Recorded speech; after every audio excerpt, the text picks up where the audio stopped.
Good evening. And if you're just tuning in, you're listening live to UFO Paranormal and United Public Radio Network. And we are broadcasting to you out of 105.3 in Mississippi and 107.7 of the beautiful city of New Orleans, Louisiana. And I'm your host, Lorilei Potvin, and this is the Angel Rock. A little bit about myself. I am a Canadian psychic medium. I'm a crystal Reiki energy healer, Akashic Records practitioner, spiritual teacher, and mentor. I'm also a registered nurse, a budding animal communicator, well versed in near death experiences, having studied them professionally and personally for over 40 years, and having had one as a toddler.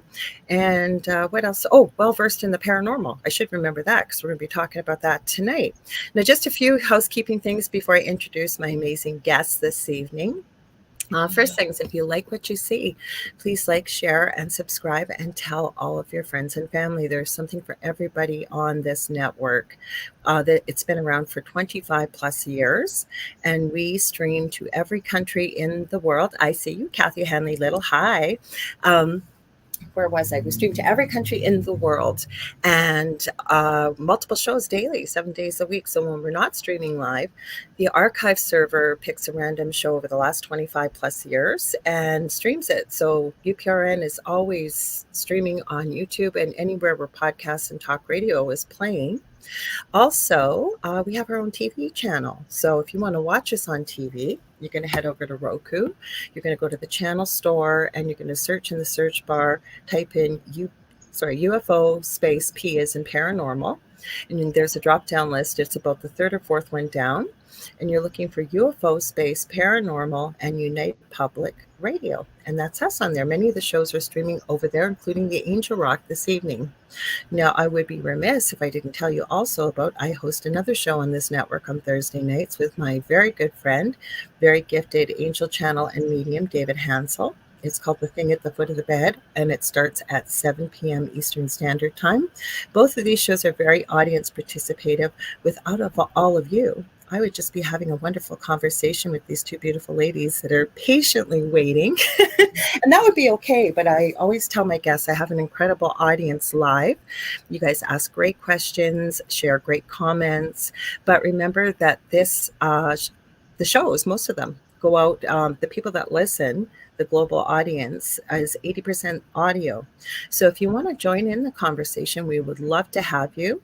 So where you're going to go to join in the conversation, please go to Facebook and look up UFO Paranormal and United Public Radio, as well as YouTube. I'm going to be sharing it to my profile shortly on Facebook. It's a public profile, so you don't have to do anything. You can comment. Also, I'm streaming it to my YouTube channel, The Angel Rock with Lorilei Potvin. We are streaming on Canada's Most Haunted. I did share it to Lucky Paranormal, and that's who these ladies are here for. We're also on Instagram. So if you're listening, I promise I'm not ignoring you. With producing these shows on StreamYard, for some reason, I'm so happy that we can stream to Instagram. But the problem is I don't get to see your comments. So I'll try and switch back and forth and say hello. So if you can, come join us on YouTube or Facebook. I'll see you for sure that way. I think that's everything. I always forget something. I should have a script. But I do want to do this. You guys know I start every show this way. And speaking of what I'm about to share, that's what we're going to be talking about this evening. So hang in there for just a sec. So come hang out with us in Thunder Bay, where I am in Northwestern Ontario, Canada. And so are Mel and Gail. I'll get to them in just a sec. This October 4th and 6th in 2024 for the Lake Superior Paranormal Convention. Tickets are available now. VIP plus Supernatural and VIP pass tickets are limited. There will be talks, workshops, a paranormal investigation, and vendors. Guest speakers will include Shane Pittman, Jeff Belanger, our own Carrie Lynn Shellhorn from UPRN, and she'll be giving messages from spirit. Oh, sorry. I always message. You know what? I borrowed this from Carrie Lynn and tried to edit it. From spirits. It's going to be Spirits and Sweets. I know what she does, and it'll be on Sunday. It's a special event. And you guys don't forget to check out her show. She has an amazing show. Never mind, she's a very good friend of mine. She's a fellow host here on UPRN on Fridays from 6 to 8 p.m.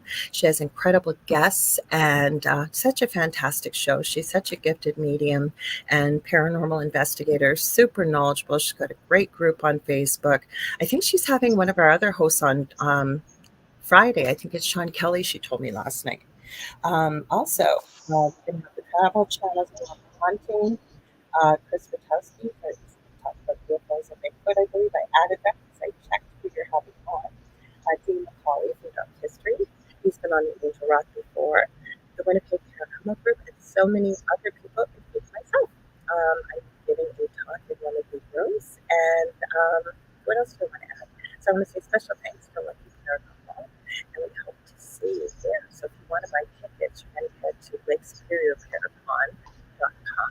Speaking of the paranormal companies, we have Mel and Gail Willis. They are part of Lucky Paranormal. I'm so happy to have both of you here. Welcome. Thanks. Thank you. We are happy to be here tonight. It's nice to finally put a face to your name and get to know you a bit more tonight. Because I've mostly been talking to you, Mel, and it's been texting and email. And it's not because I am old. I'm going to be 59. But the thing is, I'm very tech savvy. It's just I find there's a lot that gets lost in translation when you're just typing back and forth versus leaving messages. And I talk to about 100 people a day. So I voice message everybody and they're like, I didn't even know you could voice message on here. I swear my phone is possessed. I don't know. Maybe it's the nails. I don't know. But every time I type something, my phone thinks it knows better. And then I end up with this horrible message. So that's also why I voice.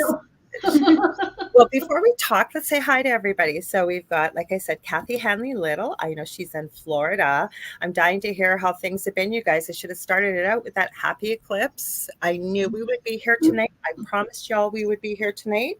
And I actually did. There was a show last night with Jenny here on UPRN, and we had a bit of a panel show, and we were talking about all kinds of crazy things and conspiracies and stuff about the eclipse. But I knew we would be here because I promised you last Monday we're going to be here with Lucky Paranormal. So we got Diane Bright. What was that? Sorry, Gal?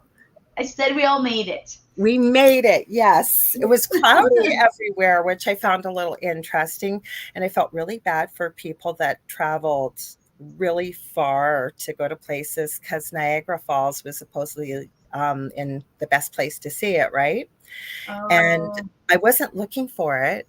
And I was on TikTok and this guy came up. He had the best tunes playing in the background. And he was acting like it was a radio station, but it's not. He's like, I guess a fan astrologer. It was such a great channel, but he was in California. So he only, I think at peak, I think he got 40% or something. Oh. Mm-hmm. But it was cloudy everywhere. I was disappointed that it was so cloudy and rainy today. I was really looking forward to, the darkness at 3:00. So we even got glasses. And I said to my partner, he said, do we have glasses? And I said, no, I think people have been selling them though. So of course I waited till the last minute, paid $20 for these crappy cardboard glasses that I see on Facebook Marketplace.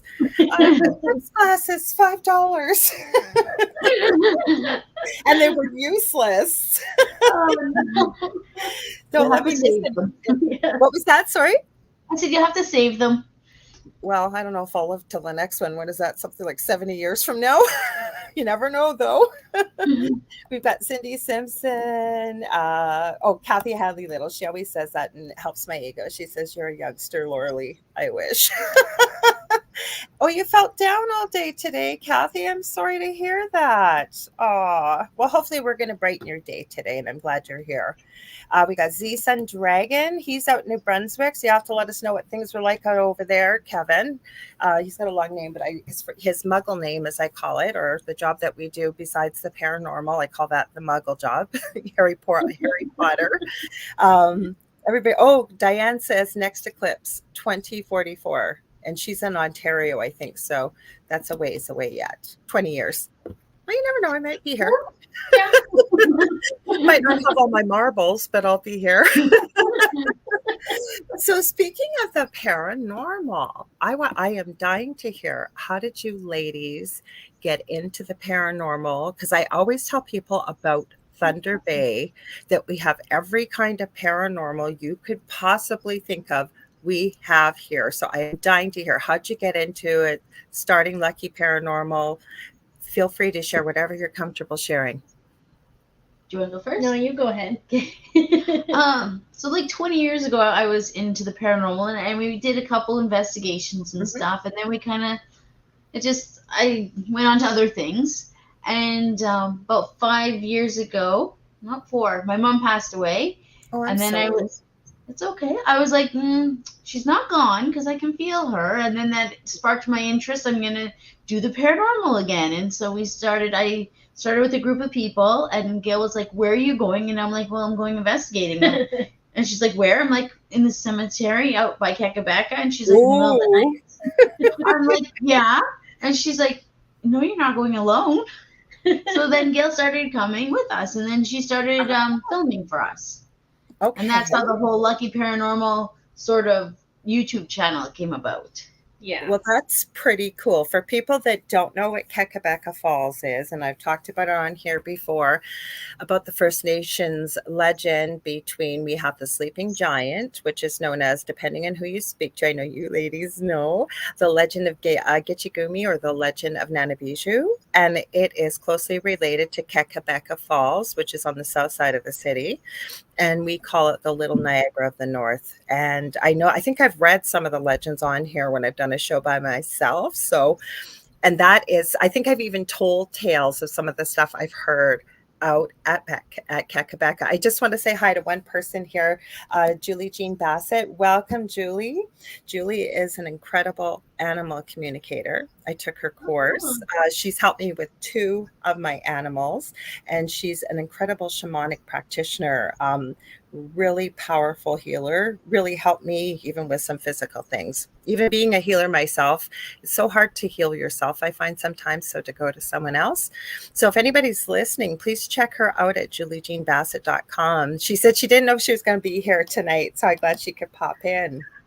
So what happened at Kakabeka? Because my partner, and I'd never heard about it before, he's 5 years younger than me. He goes, "What do you mean you never heard about all the crazy stuff at Kakabeka?" I go, "I've heard about at Trowbridge Falls on the north side, but not the south side." So what happened? Yeah, we didn't actually go to Kakabeka. We went to the cemetery past Kakabeka. Okay. Mm-hmm. Yeah. The last time we did go to Kakabeka, we didn't really catch anything. Yeah. It was very quiet.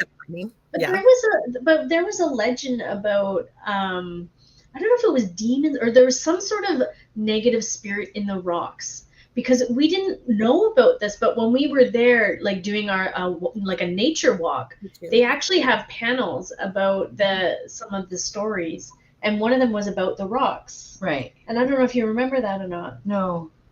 There was some other kind of... There's a vibe out there. There is some sort of vibe out there. Like, you can feel it when you go walking around with all that water coming through, like all the power of the water. There's, like, I have no doubt that there's some energy and some spirits happening around that area. Have you heard? Okay, so it was my partner Del that told me about this, and he said, as teenagers do, that people used to go out there parking. For anybody that knows what that is, I'm sure most people do. Hi, Julie Evans from England. She says the UK. I'm trying to find this picture because I'm going to pull this up that somebody sent me from Thunder Bay. I don't know, maybe you ladies might have seen it. It was seen in an ice fishing hole. It's an actual face. I did see that. Let me see. Okay, I'm going to pull it up. Let me see. I might have, you know what? I'll send it to myself while I'm talking, then we'll pull it up. Because I tell people all the time, and I'm not sure if it's the First Nations energy, because we do have a largely multicultural population, obviously, but we have a very large First Nations population with a lot of legend and I think energy and what have you, where we live. And so I've said to people, you could come here and get anything from cryptids, like Bigfoot. Some people have said that they've seen the Thunderbird, First Nations legend. The house I lived in, it started with a dream 16 years ago of a demon in my front yard in my tree. And I always said I never went looking for the paranormal. It's always been around me, though. And it was like it happened 5 minutes ago.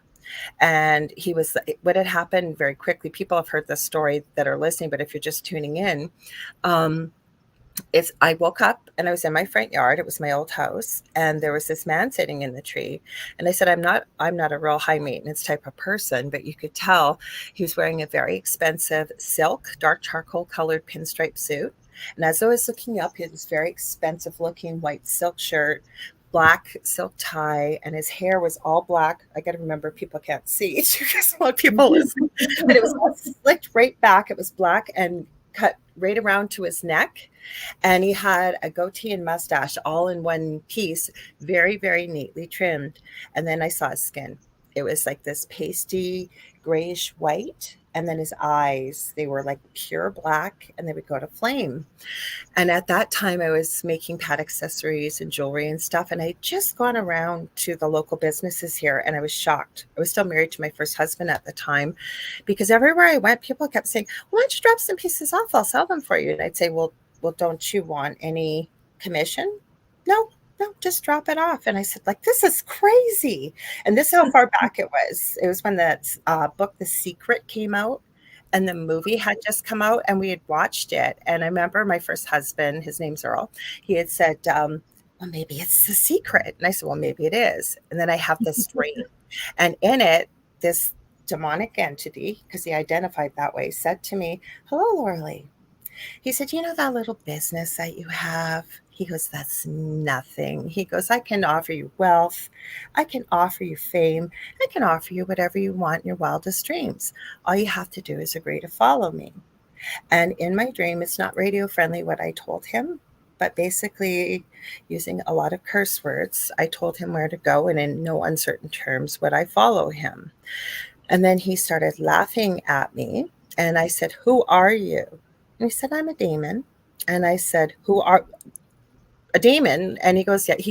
And this is what's so weird, because the legend and lore, if it's something demonic, they won't give you the name. He gave me his name. He gave me the spelling. And again, even more firmly, I told him where to go.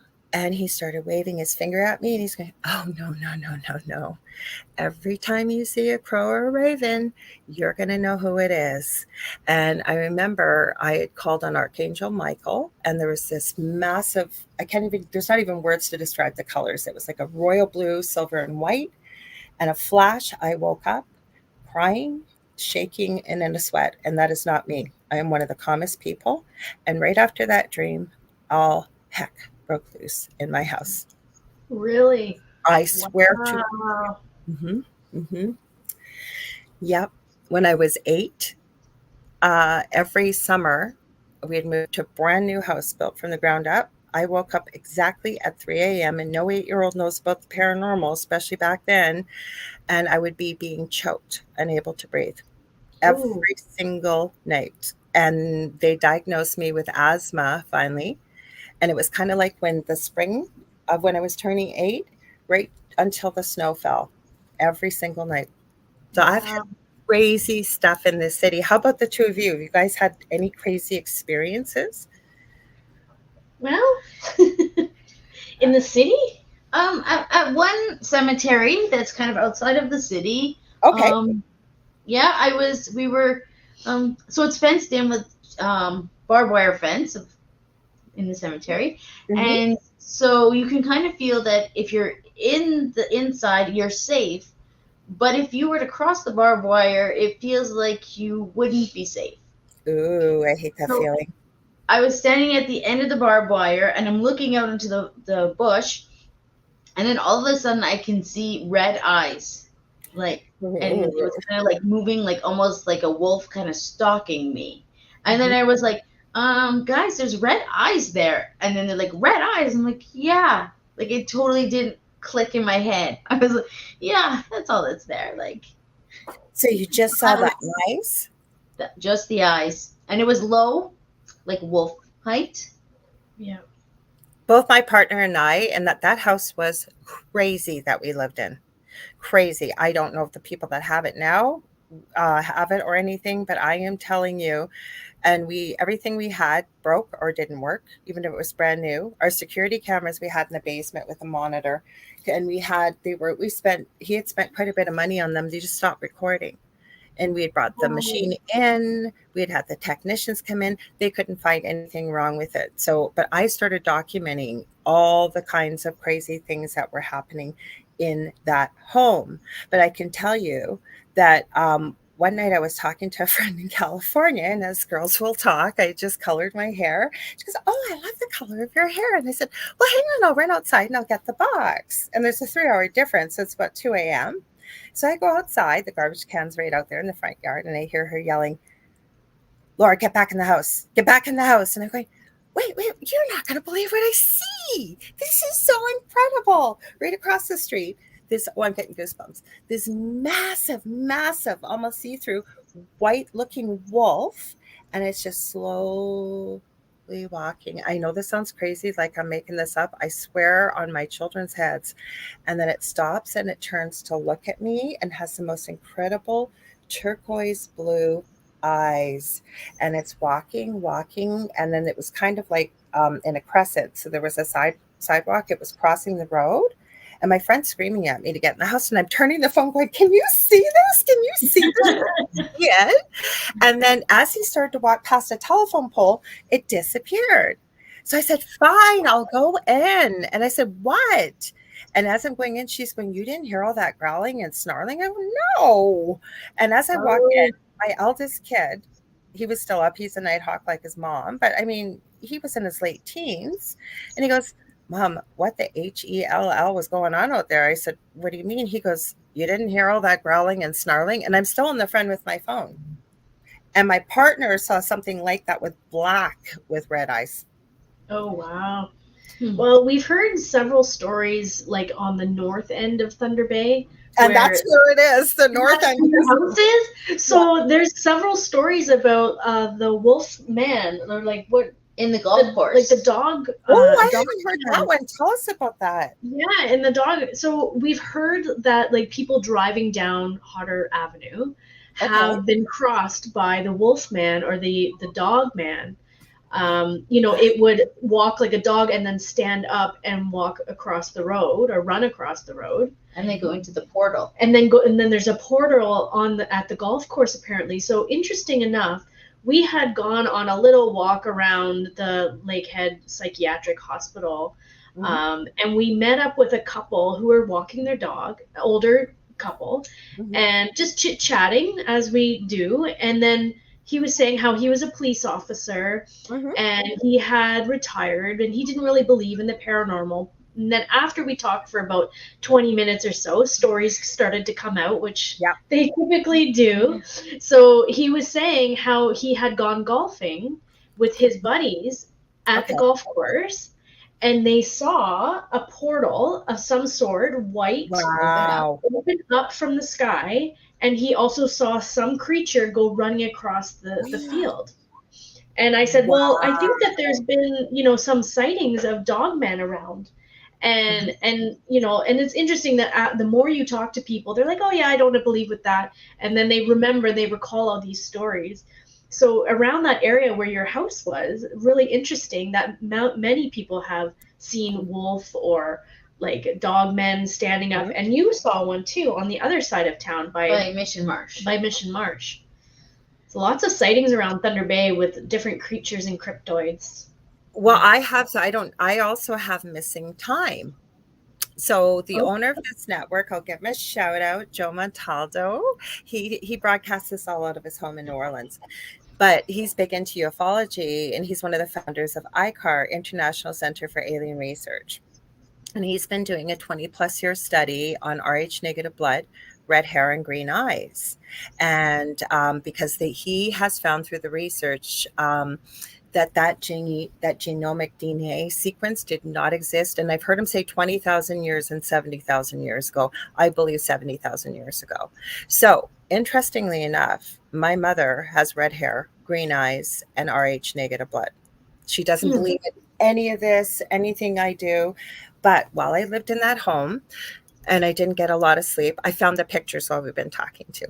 Okay. In a minute. And I was going to, and you two will understand living in Thunder Bay. I was literally going to what used to be the 7-Eleven on Red River Road. So it's on the north side of our city for people listening. By car, it should have taken me 30 seconds. And I've lived in this city my whole life. And I was also a VON nurse, or Victorian Order of Nurses. So we would visit people in the community. So I know the city very well. I was at the lights going to turn into the old, well, it's not 7-Eleven anymore, but that's what it was. And I blinked. And as I opened my eyes, I didn't know where I was. My phone was ringing. And it was my partner, Dell, calling me, going, "Where the HELL are you? Like, you've been gone like well over an hour. Like, you should have been 2 minutes. Like, I'm thinking, did you get in an accident? Whatever." And I had to say to him, I'm even shocked I got cell service. And you two will understand this living here. I was some miles away rurally.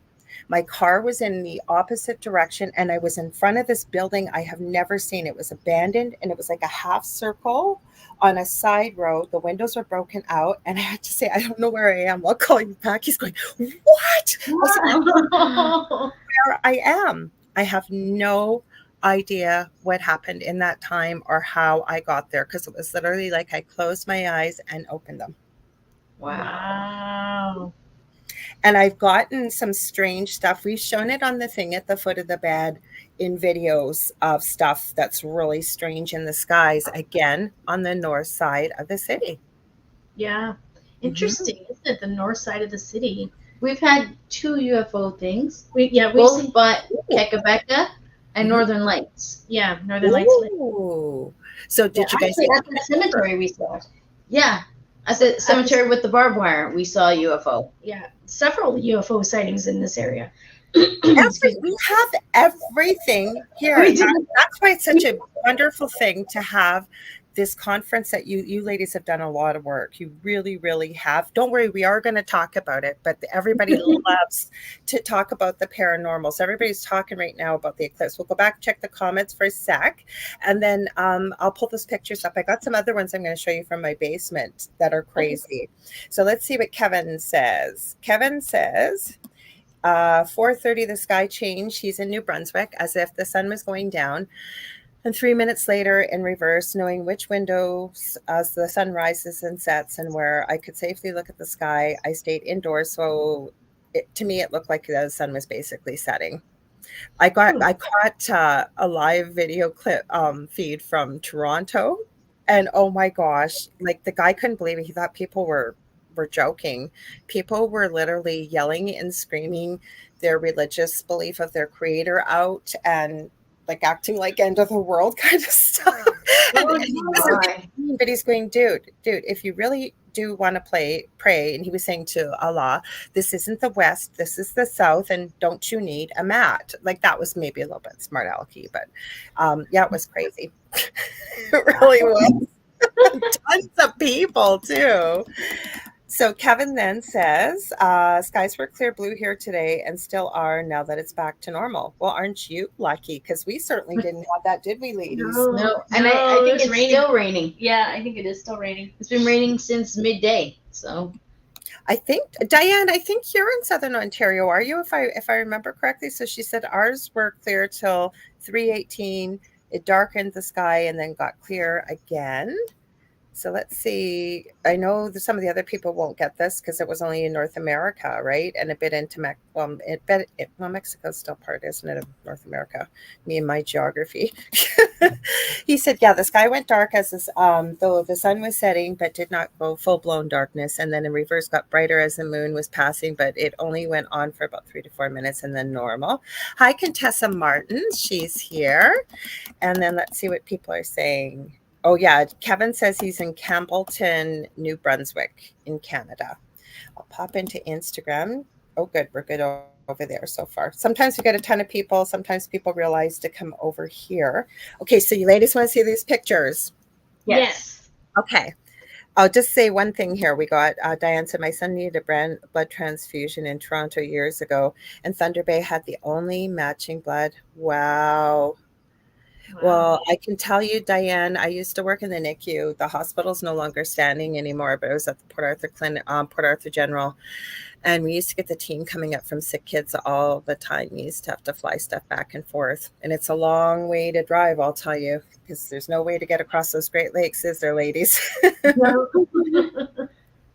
Oh, Diane says she's in Kawartha Lakes in Ontario. Okay, let me see. Here we go. Oh, go ahead. What were you going to say? Oh, I was just going to say, I know where that is. It's like Muskoka area, I think. Okay. Right? I don't know, because I don't know exactly where. I've heard of it. So hey, she'll tell us. I'm sure she will. Okay, hang on. Hopefully this doesn't mess with my signal, because sometimes it will when I present stuff. So let me see if I can blow this up. Okay, so it's not. Is it going to let me? Okay, so this was sent. Okay, we have a camp out at Oliver Lake. So this is minus 20 degrees outside, and apparently East Oliver Lake still hasn't frozen. The hole in the picture, she said, was taken from her. Her name is Melanie Aris, who took this, falling through the ice. She said it was a rush for sure, but don't need to do that again. P.S. Is it just me, or is there a face in that water? I don't know if you ladies can see it. Sure. Yeah, absolutely. Mm-hmm. Yeah, that's a face. Wow. Yeah, so was it you, Mel, that said you saw it, or Gail, was it you? I saw this picture online when it was on Facebook. Okay. It somehow came on my feed, and then I put it on places I want to investigate. Onion Lake. We have a camp. Okay, so, well, my partner does. His family has a family camp right on the lake, but we're on West Oliver Lake. But all of his best friends' parents have camps out there. So one of his buddies is on East Oliver. It's all connected. And it is the most beautiful place to go to. Like, we're on the side where there's not a ton of camps, but the public beaches. And this is for people listening. It's, I don't know, from Port Arthur. Well, we shouldn't say Port Arthur. That's what we used to be called. The north side of Thunder Bay up the highway to there. It's about 40 minutes to drive there. But the really strange thing is, as soon as you turn past the public beach and go up the road to the camp, it feels like you are going almost through a portal. It is so peaceful. Like it literally feels like going into a different place. I swear to you, it is incredible. Incredible. We will have to go. Yeah. Oh yeah, because you can go to the public beach there. There's a big public beach and a boat launch there. Yeah. It's beautiful. No internet either. So I love going there. Okay, so there's another picture I pulled up. This is from my old house. I don't know if I've shown this picture on, let me see if I can remove this. Hang on. Okay, I don't know if I've shown this picture on the show before. I don't think I have, but I'm going to show it. I'm writing a book about our experiences at the old house. Let me see. Cool. Oh, that's cool. Yeah, I have to, because there's no other way to explain it. Okay, what are the best ones I can show you? I grabbed all of them. I was talking to my friend. I might just have to show them in succession. Hopefully they'll let me show them. Okay, so hang on. They might be hard to see. Why are you opening? You shouldn't be opening, but it is. Okay, that's really low. That's not going to help us. And I look terrible in this picture, you guys. So I always hate on StreamYard, it says add to the stage. And not that I'm a hooker or exotic dancer, but it always makes me think when you hear people, right? So-and-so bringing to the stage. That's what Oh, it is going to show all the pictures. So hang on. I'll see if I can blow them up. Okay. You know what? I'll change the, because if we go by one, they're really hard to see. So I'll stop sharing. Hang on. We'll do that again. Sorry, it's hard when I'm talking and you're producing and all this. I'll take your time. Okay, there we go. Okay, that's the one I want. Hang on. Hopefully that'll let me, like, usually it has that arrow. Okay, it's up there. Good. Okay, so I'll explain this. Where do I want to go? I want to go over here. Please let me go over there so I can blow it up. There we go. Okay, so in the background, this was behind me in my old house. There's not much to see. It's kind of blurry, but I'm showing you this for a reason. Okay, let's see if it's got those arrows. Do you have arrows, dude? Let's see. Oh, I can too. Good. Okay, so right behind me here, I don't know if you guys can see that thing that's circled. Oh, yes. Can you see Yeah. that? There's a Yeah. face in there, and I don't know what the heck. Long hair? Yeah, right beside to the right of me. So wait till I come back to StreamYard here, and I'll show you some other ones of it.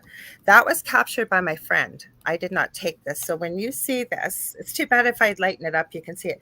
This literally looks like something wearing a hat with its mouth going, and that has a face in it in the front, the little piece in front. But that wasn't behind me before. This popped up. She was snapping pictures. I took her out of the picture. She's at the top of the screen. This was going on behind me as I was talking to her live. Oh, wow. Crazy. Hang on. I'll see if I can find the other one. Okay, come back. Okay, I'll pull it up here. So there was that one. Maybe this one will show it better. No, same one. Does it show it here? That might show it a little bit better. You just start to see the white thing showing up in the front. It might be hard to see you guys, and I can put this on my group on Facebook on the Angel Rock. Here, I'll try and, oh God, sorry guys, I got too many buttons and I'm using my fingers to make it bigger because I've tried the option with StreamYard. Okay, so can you see that little thing there? Yeah. Yeah. What is it? Okay, I don't know. It That's popped up weird. out of that bin behind me, and then I'll send you to the other picture, and you'll see like there's nothing there, and then all of a sudden this thing looks like it's behind me with this hat on, and I didn't even know what was going on. My friend was taking pictures of this while I was talking to her, and then she sent them to me while we were talking. She goes, "Did you hear anything?" I said, "No." I have all kinds of crazy pictures like this, like Wow. crazy pictures. So do you think that you attract these entities that are popping up behind you? Like, what do you think is happening? So we had 4 main entities in that home. We had the thing that identified itself as a demon. And then we had, we called her the shape-shifting doppelganger female because she would mimic our voices a lot, especially mine. And one night, and I've told this story on here before, Kevin says looks like a white head with a hood on. I'll post them in the Angel Rocker on maybe on my profile, and you guys can see them. You'll blow them up for yourself because they're kind of dark. I don't think I attracted anything, but when I worked in VON, I hurt my back, and I haven't been able to go back to active nursing. But I worked in one of the most dangerous parts of the city on Simpson Street in the East End. So you guys all understand this. People that aren't from here won't. But they used to have these old, barely standing hotels that were very dangerous to go into. And I always said I could have been strung up and hung up on a wall for 2 weeks because I only went into my office every 2 weeks. Nobody really knew where I was. And I would go in and, do all kinds of things, lots of things you'd even do in a hospital, we'd do in the home. But I also did a lot of palliative care. And I would be what I would consider the big buzzword, a light worker, maybe, definitely an empath. I'm wondering if somebody might have had an attachment, and when they passed, it went, I like that energy. I think I'm going to follow that. I don't know why else. Yeah. Or did anything. We weren't looking for it. I specifically said to my now partner I've been with for 15 years, the reason why I knew about Archangel Michael, I no longer subscribe to religion. Don't have a problem if people do, but I was raised Roman Catholic. I just consider myself very spiritual. And I knew what angels were, and I'd taken my certified angel card reading course years ago. But I specifically said to Dell, I'm never doing tarot. I'm never doing anything because I don't want anything to do with the dark. And I still remember him saying this to me because we were friends before we got together. He said, Laura, in order to do this work, you have to be aware of both. Right. Yeah. And you do. Yeah. Yes. Absolutely. So I found out whether I wanted to or not. You should hear some of the EVPs that have come from that house. I tell you, they will blow your mind. We would love to hear them. That'd be amazing. Yeah. Well, we'll see if these guys want to hear them. this was recorded. I was always, because I started, this turned into a 24-hour a day job practically. I barely slept. I started locally and just worked my way out globally looking for help because I didn't know. We never did get help. Okay, Contessa says she wants to hear it. Diane says sounds like an entity. Definitely was. Oh, I was saying about the shape-shifting doppelganger before we get to the sounds. One night, our bedroom was in the basement, and Della's a night hawk like I am. So he ran upstairs. It was about 3 in the morning. We were watching, I don't know, movie or something, and he was making a sandwich. All of a sudden, I hear him running down the stairs. About 5 minutes later, he goes, "Did you just run up the stairs and smack me across the back really hard twice?" And I went, "What?" No. I said, "I've never hit anybody. Why would I hit you?" Second of all, and I always tease him about this, I said, "You've been to 1,000 more concerts than I have, and you got way better hearing. You would have heard me." And third of all, why would I smack you, and why are you asking this? He was making his sandwich, and the cupboards were in front of his head. He was bent down, and he says he got hit really hard on the back of his left shoulder twice, so hard his head hit the cupboard. So he spun around, and he swore it was the exact replica of me. Like right down from the back, my hair, the clothing I was wearing. And by this, I was being really sarcastic. I'm good. Okay, so then what happened with this fake me? He goes, went like this, went around the corner, like to go downstairs, and was gone. Wow. And I will tell you, my partner is the hugest skeptic to this day. He was thrown 15 feet across the kitchen in that house. And he never told me for 2 days because he was in again at night making a sandwich. He thought I must have gotten shocked. I must have got something. He had his electrical circuit tester testing everything. And the only reason I found out, I said to him, "How did you get that big cut on your arm?" "Oh, yeah, I went flying across the kitchen." I said, "What do you mean you went flying across the kitchen?" I kid you not, this is one of the craziest stories. I have other people that have experienced activity in that home. It was insane. We would like to know where that house is. I'll tell you afterwards where it is. Okay. On the show. I'm not hiding it because other people live there. And it was like the whole neighborhood was affected too. My first husband had grown up. They never had any problems in that house either. I know the history of the house. I know the history of the land. I have no idea why that happened. We've had very little activity where we live now. We've had a few things. Yeah. But nothing we've had over the years, a lot of people come to us with their stories, you know, as soon as you start talking about paranormal or like opening that conversation, then a lot of people talk. And over the years, we've noticed that there's one street in particular in Thunder Bay where there's two. There's one two. in Port Arthur and one in Fort William. So one on the north side of the city, one on the south side of the city, where we've gotten multiple stories of hauntings along the stretch of the road. So not just one house, but many houses along that particular stretch of the road. Are you able to say the street or no? Should we? It's Franklin Street. So Franklin in the south side of the city. Okay. I was thinking it was Catherine, but okay. Franklin, and then on the north side? Which one on the north side? I don't know. By Algonquin School there. Algonquin School? Maybe it's Algonquin.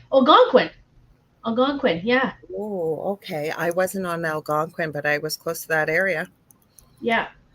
So I don't know what it is, you know, like why. And it's like over a long period of time, you know, people talking about their grandmothers or the history of places that they've been seeing, or they go visit their friends and all this paranormal stuff happens.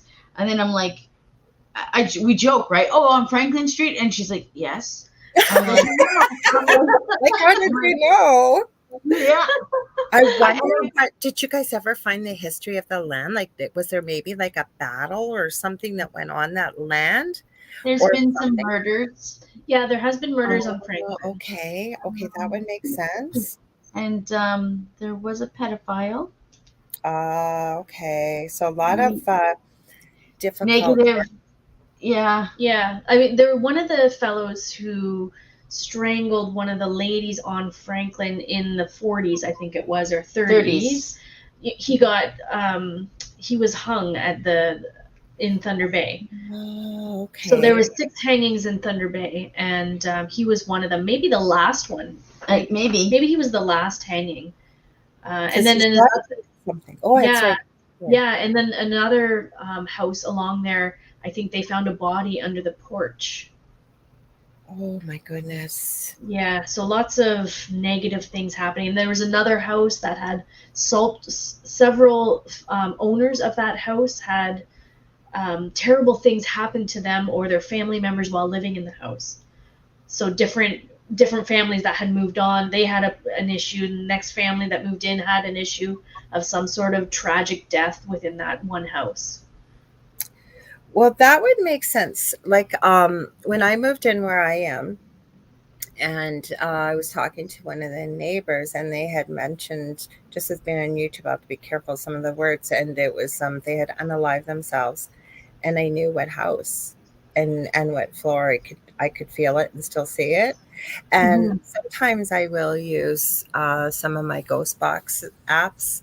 I absolutely love Paranormal Nightmare on Friday night. Everybody that knows here that is a regular knows I absolutely love the Foreman brothers. Have you guys ever watched your channel?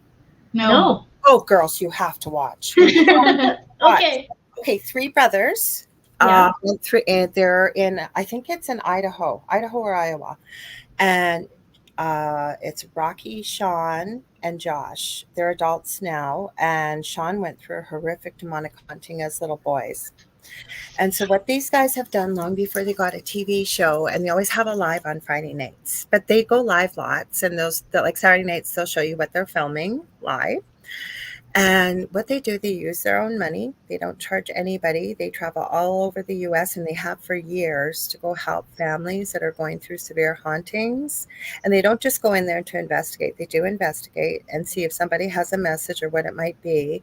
But they go in there and they clear it, and they have follow up with people. And you know what? That's what I so respect. Because it's fine and dandy when people go in there and investigate. Perfect. Maybe you'll get some answers. But what my problem is when people go in just to rile stuff up to get evidence and then leave that family hanging that has to live with it in a worse state. Yeah, right. Yeah, Mm-hmm. I agree. What show did you say that was? I'm going to write it down. Remind me after. I'll send you all of this stuff, I promise. Okay, send me all the stuff. Paranormal Nightmare. And it's on... I watch them on YouTube. I think they're on Nat Geo or something. They have a show. I just watch them on YouTube. And then I follow a couple. The other one that I enjoy is the Paranormal Files with Colin Brown. You ever watch those guys? Nope. I'm going to send you that. Okay, the only thing that drives me crazy. Okay, Colin investigates with his family, and they go to some of the most haunted, notorious places across the U.S. And I don't know how this kid does it. He's not a kid. He's almost 30. He makes it almost like a documentary every week to put out. He'll be showing one tonight, actually, after my show. He usually does. And him and his dad and his brother-in-law, sometimes his mom goes. His wife doesn't usually, but they have a podcast about murder in America, it's called. So he screams. As soon as something goes off, like a cat ball will go off or the robot is going, oh, and then I have to keep remembering too, right? It's pitch dark. We don't see that, but he really does freak out. And his dad's one of the most chillest people you've ever seen. They call him Papa. And finally, after a while, he'll go, Colin, just chill. So that's interesting. And I do watch Twin Paranormal too. They're identical twins on Sundays. I've seen them. Yeah, I've seen them as well. Yeah. So they went into a family haunting yesterday, actually. That was interesting to see because they don't usually do family hauntings, but they did. So, okay, so let me see this one. Hopefully I can show you. Okay, you guys, this is a long clip though. So I told you about the doppelganger shapeshifter female, the last character that was in our home. And I have a picture of it. It's hard to make out. I had to take it off of my monitor. Everybody in my house is pretty intuitive, but everybody has intuitive abilities. My eldest son and Dell used to refer to it as the shy guy. So there was a character in Super Mario way back in the day that looked like the Grim Reaper with the Jason hockey mask. And that's what this looked like. It was short. I couldn't see it. I knew it was there, but it had big black eyes and a white mask. And I have a picture off the security camera you can see. And it was Dell. He'd seen it. He was having a few beers. He goes, "Who's that old lady coming out of the car?" I go, "That's no old lady." So I had to sit downstairs with the camera and snap pictures, and I ran out the front door and snapped. You can't see anything out the front door, but you can see it on the monitor. Okay. I know this sounds like I'm making this story up. It is so insane, but I am telling you, that was the craziest thing I've ever been through in my life. But I always say I don't look back in anger or anything, but because I would be doing what I'm doing today had I not been through this. Okay, click this. Hang on, let's see if we can get it going. Okay, is this going to open? Let's see. Did you? Oh, it did open. Okay, let me. Hopefully, I can get all this to come up here. I don't know what this is doing.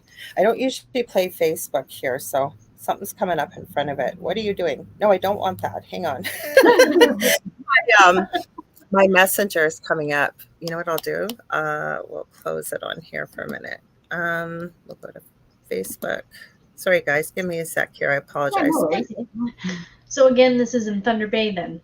This is in Thunder Bay in that house. I've never played this on this show. You know what? Every time someone asks me, where's the most haunted place you've ever been to? I always say Thunder Bay. Thunder Bay is very haunted. Everywhere we go, we have stories of hauntings around here. And this is, for me, is the most haunted. I mean, we're on our way to the UK this April. Tell us about that. We're going in 2 weeks. We're going in 2 weeks on the 25th. We're traveling all across England and going up to Scotland. We're going to the most haunted locations. We're staying over haunted pubs, haunted castles. We're going to be going live. The only reason I agreed to go to Scotland is if I could go to Chillingham Castle. Because when I was a teen, me and my mom, she would be at her house and I'd be at my house, and we would watch Creepiest Places on Earth. No, Scariest? Creepiest? Something on Earth. And it would always showed like the repeat of Chillingham. And they would do like these satanic rituals and freak themselves out. And we would talk about it back and forth. And I was like, one day I'm going to go to Chillingham. Okay. And here it is. And when we're going, we'll be there in May. Yeah. And I'm sleeping there, so that's exciting. Ooh, there's all kinds of cool things. I wonder if I could just play it from here because it keeps holding up my messenger and pulling it up in front. So you can't, there's not a lot to see. Okay, are you guys going to, no, it still wants to pull up my messenger. I have no idea why. I might just play, it'll be easier if you guys can see the subtitles. So give me a minute. I don't know why it's doing this. It will not let me close it. Let me see if I can do it this way. Nope. Let me see if I can close that. Nope. There's got to be a way to do this, you guys. Let me see if I can play it from here. I've never played it on here. This is one of the creepiest video clips I always advise not to mess with them because of what was going on there. So I called into a good friend of mine's show, Jason Bland with Paranormal Soup, and he broadcasts on YouTube and Facebook Sunday nights. It's a 3-hour show. It's a great show. And I used to call in all the time from the most active part of my basement. Yeah, well, I don't understand why this is so big. Let me see if I can make this smaller, because if I can, let me see. Come on, you guys. Let me make. Oh, there we go. That's why it's zoomed to 150%. Okay, now we can do it, guys. Now that was the problem. Okay, let's close this. Okay, I will go back to the beginning. So this was from Halloween 2017.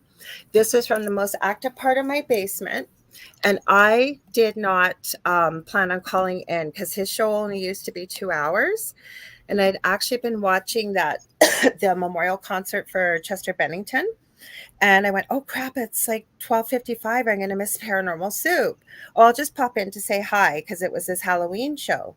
And what ended up happening was he got permission. He was on the network I used to be on in Washington, D.C. before I was. He got permission to go an extra half hour. So I was the last caller of the night. I'm not on video, but you can hear. And the guy in the background, you're going to see him. He's working, I forget, I think it's a Halovox. And I knew that guy. He'd always said he didn't believe in demons and he'd never seen one. He'd never experienced one. Now, this is a long clip. We'll close it in between, like, so we can talk a little bit. But you tell me what you think about his face when he can't close the app right away. Okay. Okay. So you guys, okay, wait, we got to make sure I got the right one. I think it's the one with the video. Yep, that's the one. Okay, good. So I've never played this on this show, you guys. It's long. So I will try and make it bigger once I start playing it. So 2017.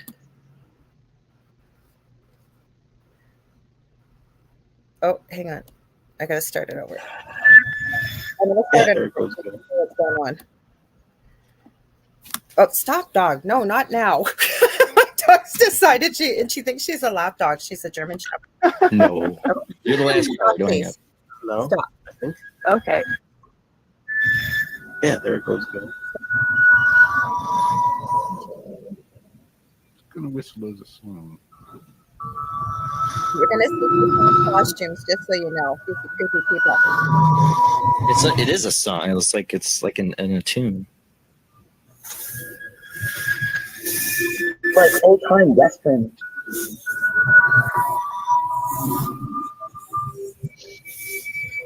About to be a shootout.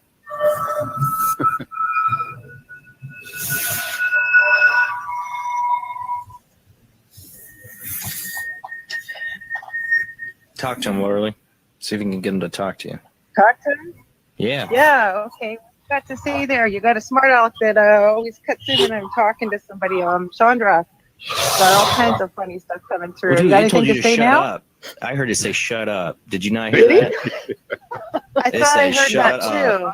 It said That shut felt like a up. smart ass. Yeah. This is live, unplanned.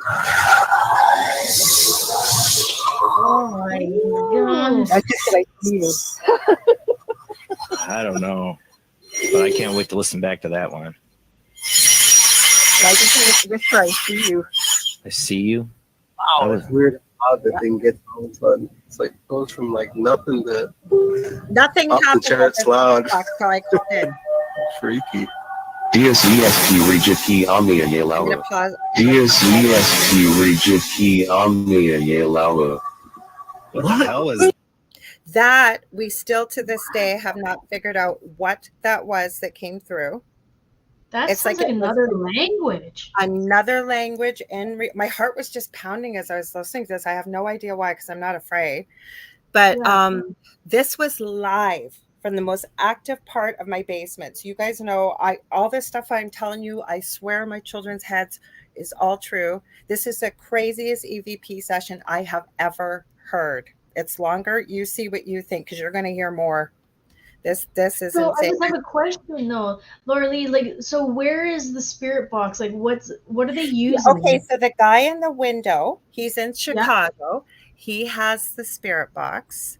Okay. Jason is in Indiana, and I'm in Thunder Bay in the basement of my previous home. Okay, interesting. All right. I've done a couple things like that. I've done the Estes method with, he's usually here, Jonathan from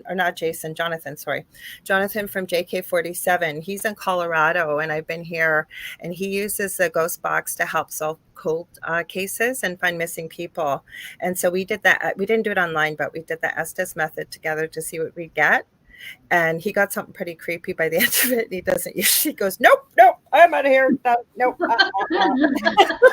I warned him though. I don't have an attachment, just so you know, or anybody listening. Okay. I honestly know I don't have an attachment or anything like that. But if there's all his sound equipment on Jason's show has blown when I've called in. Now, could it have happened?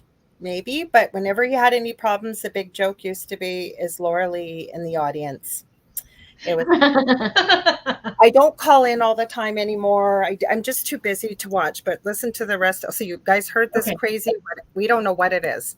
That was hanging. Okay, go back. It's a longer clip, and like I said, I appreciate you guys that you want to listen. Who said that? Who said that? I don't know. Who said that? No one. That was from the app. No, Never that heard. was a man. Yeah. I know. I It don't was know a what foreign language, was it? Yeah. I have no idea what it said. It has never done that for me. I don't know what the hell that was. I've watched your guys' video. I've never heard it come through like that ever. Okay, so is this the smart Alec that talks to Lorilei? What was that? I don't know. Can you speak again? Can you say that again? We got excited. It took us by surprise and we didn't hear you. That was Jamie. Jason It sounded like a foreign language. Either that or reverse. That was freaky. That's what Chandra said being backwards. We got excited and we didn't mean to frighten you off. We want to hear what you have to say. We're sorry that we got excited. I've never heard it say anything like that. No. That was weird. All the videos I've seen you guys do, I've never seen anything like that come through. Whatever it is. It was really loud. I mean, it was. I don't know what it said. It was clear enough to be able to should be able to tell what it said. But it was like a foreign language. It was really weird. Almost like a radio cut in. Hold on a second. It sounded like it's trying to talk. Yeah. Listen.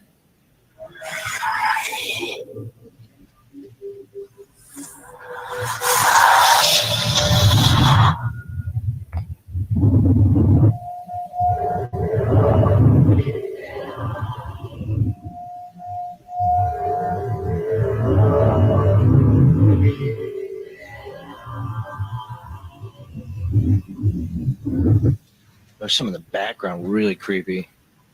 Real creepy. It's whispering. Where are you guys? Listen, but it can hear without. Where are you? Can you tell us where you are? Are you here where I am? And this is the guy that doesn't believe in demons, by the way, guys. As he's looking around.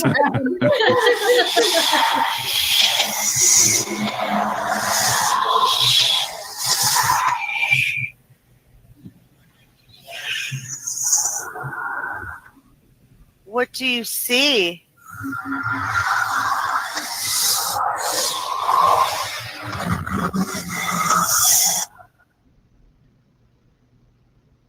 This is creepy. There's a bit more. I hope you guys are getting bored.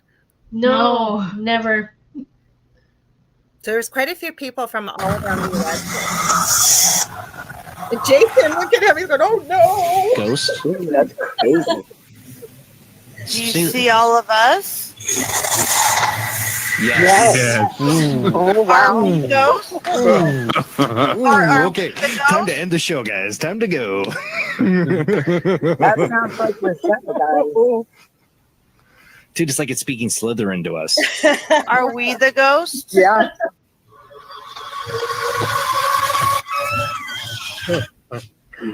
Jamie is asking you.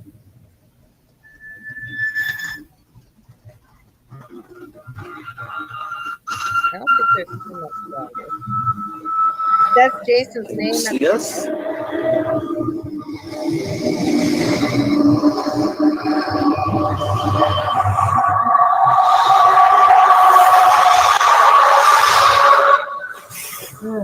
Do you want to do a closing before you shut it down? Yeah, good idea. Wow. It's creepy as hell. Mm-hmm. Okay. Well, for that, I'll make it official. Let's see. Where's my? Say bye, Felicia.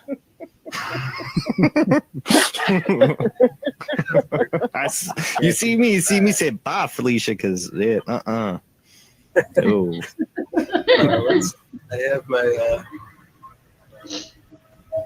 It sounds like it's going to end in another minute or two.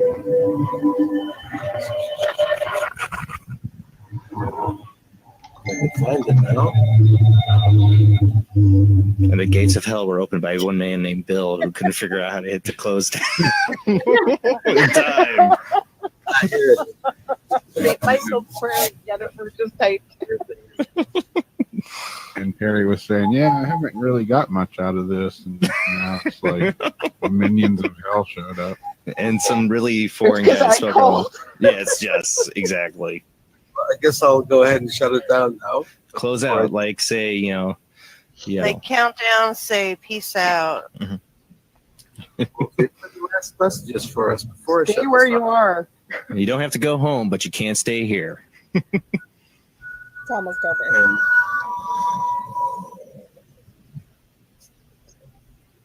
Last call for alcohol. thanks for talking with us. Thanks for creeping everybody out. Yep. Happy Halloween. What was that? I don't know. I heard the female's voice. Yeah, that was. I don't know what it said. I don't know what it said. Did something just say it wasn't me? No. I didn't hear what it said. I heard the female voice, and it took me a second to contemplate that. That was what I was hearing. I wasn't expecting it. It's like expecting it. That's the part I wanted you to hear. Okay, I heard it say my name in a whisper. That ain't cool. Any and all spirits here or that came through It's almost talking tonight, you have to go back now. You're not allowed to stay with us.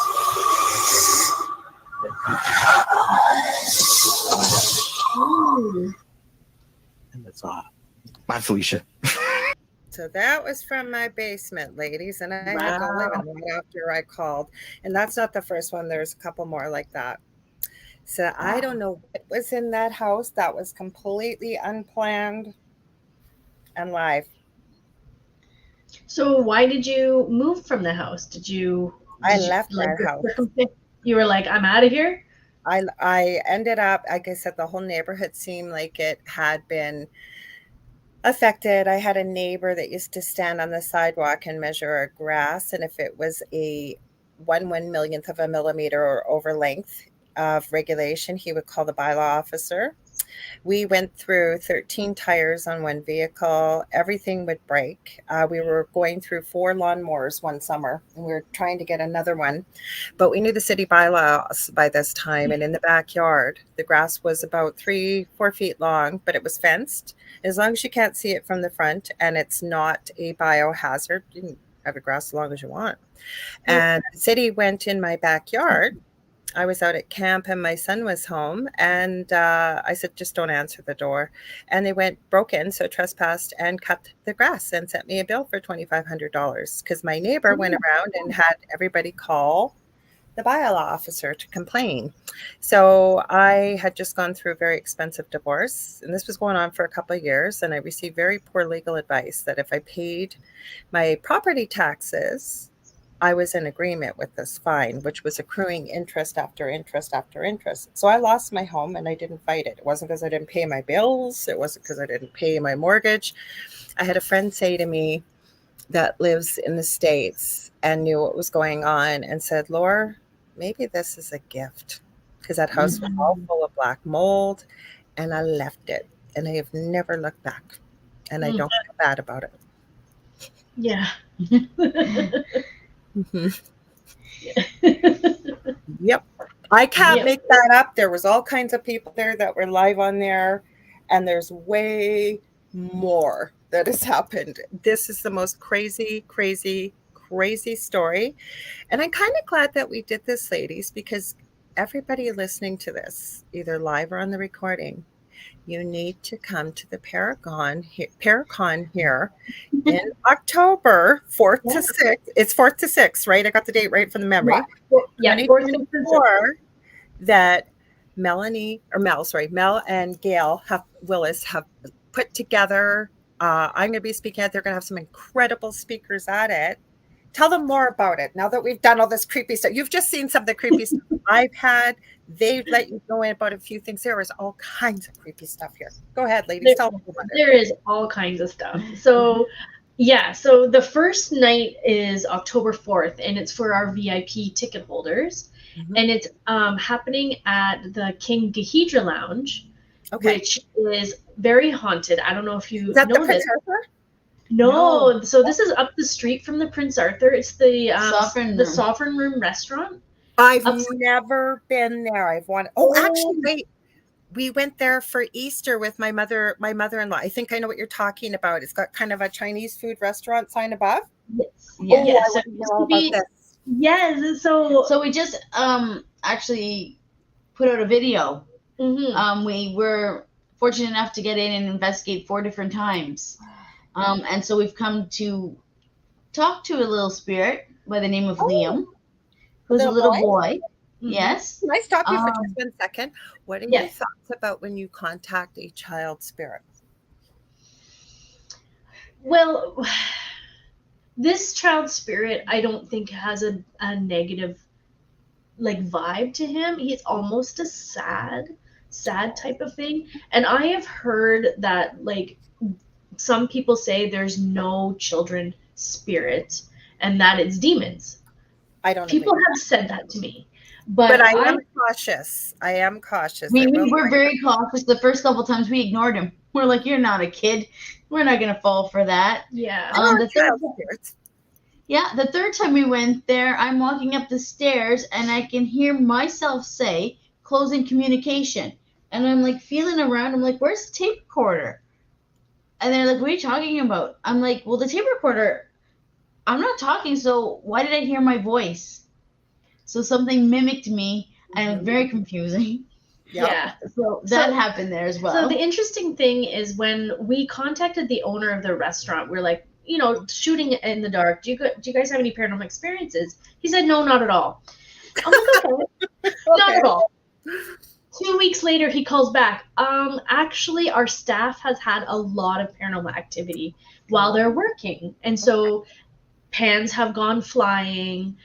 They've seen apparitions on the security cameras. They hear things. They get spooked, kind of spooky feelings. So we're like, well, we went and investigated there 3 different times. We put together a fantastic video, in my opinion. Where can people find that are listening? Because they're going to ask me. They're going to message me. On YouTube, Lucky Paranormal. Okay, good. And something amazing happens. I'm not even going to tell you with the tripwire. Yeah. So all your viewers have to watch it because it's I'm going to be watching it after. And we just kind of were like dumbfounded. We're like, did that really happen? Like it was just so incredible. Yeah. You need to bring me one time. You're going to get all kinds of creepy stuff. I don't know why it always happens. I'm just joking, but go ahead. Yeah, so we're having our VIP night there at the Kinkahedra Lounge. It's above the Sovereign Room. Okay. So, and that event will be, all our speakers will be there. It's a limited ticket, so it's a very intimate space. And we only have a few left, I think. We have, so maybe there's 10? Only 30 people allowed, a VIP 30 people limited, and I think we've sold 20 already. So there's very limited tickets left for our VIP ticket. So that's happening Friday night, and you'll have food and beverages and a special meet greet and also a swag bag that you'll get. Done so much work. You really have. It's so great. We love it. We really have a good time. It's a lot of fun. And then for 1 sec. Okay, so we talked before because I have had so many people that come here from around the world that have asked me if you guys are going to be streaming this live. You aren't right now, but if you're okay with it, if somebody knows a way to do that or knows somebody that's reasonable and in price wise and everything, could you either reach out to me or better yet, reach out to Mel and Gail and let them know? Because I am telling you, there are so many people that would love to see that. I have had so many messages from people asking me. Awesome. I knew I was going to be talking to you tonight. That's why I waited till now. I think we could make that happen. I think that's possible. We've rented the entire floor of the Prince Arthur Hotel, which is another haunted location, very haunted in this hotel. And so we'll have 2 different speaker rooms, vendors. So that's all day on Saturday. The Prince Arthur is haunted. Oh yes. Yeah. Very haunted. We've investigated there as well. Okay. And lots of stories. The interesting thing is we interviewed the manager and he's like, no, it's not haunted. And we were in the restaurant and the waitress comes running over and she's like, oh, is it ever haunted? Let me tell you all the stories. So she told us all the stories, and then we were staying overnight in one of the rooms and we got a knock on the door and it's the cleaning staff. And they're like, let me tell you all our paranormal experiences. So it's just a very haunted location. Okay. We can't wait to have the event there. It's going to be fantastic. Yeah, I'm excited. And then Carrie Lynn's doing her Spirits and Sweets on Sunday, right? Yes. Yeah. So we also have the Sunday. It's a special add-on ticket that you could purchase. Again, it's limited space for that. And then we have our paranormal investigation, which is Saturday night with our paranormal celebrities. So, is that do you know where that's going to be? That's at the museum, the Thunder Bay Museum. Okay, that's not Pioneer Village, and you guys are at the Thunder Bay Museum? Yeah, it's on Syndicate. Yeah, it's the old police station. Oh boy. Okay, I was picturing something else. I don't get out much. I even told you guys I don't. It's not that I'm being a snob or something. Just with the back injury and everything, I don't get out a lot. So all my friends, all my things that I do are usually online. Like my mother-in-law, we went to the SOV because she wanted to try it. So we said, yeah, sure, let's try it. I hadn't been out. And I kept, as she's driving around, going, oh, wow, that's a new business. And that's a new That should be so cool. I can't even imagine the activity that'll be there. But we have investigated there a number of times because we do events there in the fall. But we do have a video about that place as well on our YouTube channel that your viewers can check out too. Yeah. Super exciting. You guys, I didn't know what we were going to do tonight. I just told you guys we were going to have fun. And actually, the more I think about it, I'm kind of glad we played that. Like, that's just my experience. And like, we've been talking about Mel and Gail's, some of the investigations, some of the experiences they've had. I am telling you, and I have been telling all of you for a long time, even before I knew about the Paracon, this city, I am not sure what it is, but you want it in the paranormal, you're going to find it here. Wouldn't you agree? Oh, yes. Yeah, absolutely. Hands We've down. been to Nevada. We've been to the Clown Hotel, the Tonopah Cemetery. We've been to Minnesota. And we keep coming back to Thunder Bay is the most haunted. Yeah. I have a friend, when you said you were going overseas, I need to have her back on. She did a series on Amazon Prime, and God, I feel terrible. I'm just trying to, it's Vanessa Hogel and Gwen, and I'm trying to remember what the name of her series was. But basically what it was based on, I think they went to Ireland first and then Scotland, but they were trying to let people know that you don't always have to go to the most notorious places to get activity. And they filmed crazy stuff over there because again, I guess because it's so old, and that's with no disrespect over in the UK. We have somebody here who said they were in the UK, if I remember, that's in the chat, but they just have a different type of activity. Like I'm working with somebody out of Wales right now that had asked for some paranormal help, but they just seem to have different stuff there. I can't wait to go there. It's going to be amazing. Like just learning the culture, learning the history. It's going to be fantastic. Oh, you guys won't be short of activity. Now, Julie, speaking of New Orleans, she said, Julie Bassett says New Orleans is supposed to be really haunted too. I don't know if Joe's home from work. Sometimes he'll pop on. We'll see if he was. He's a good old Cajun boy. He's lived there his whole life. He has stories. And he talks about Katrina and the French Quarter and stuff. And he said he's got for his muggle job, he's got a very successful construction business. And he said after Katrina, they were one of the first construction companies out there. Like the water was still really high. And since I've talked to him, it was a few years after, because I've been in this network for quite a while, he had said the French Quarter actually had almost calmed down because all the salt water that had come in seemed to clear all the activity out. They still had in the outlying areas, but in the French Quarter, it had died right down. But I think we did something paranormal for a panel, or it might have even been a staff meeting. It was a couple months back. He said the activity was starting to come back. Wow. Well, that's really interesting. Yeah, that's what he said. The salt water. Well, salt, think about it in the paranormal field, right? Like, what do we use? Powerful. Yeah.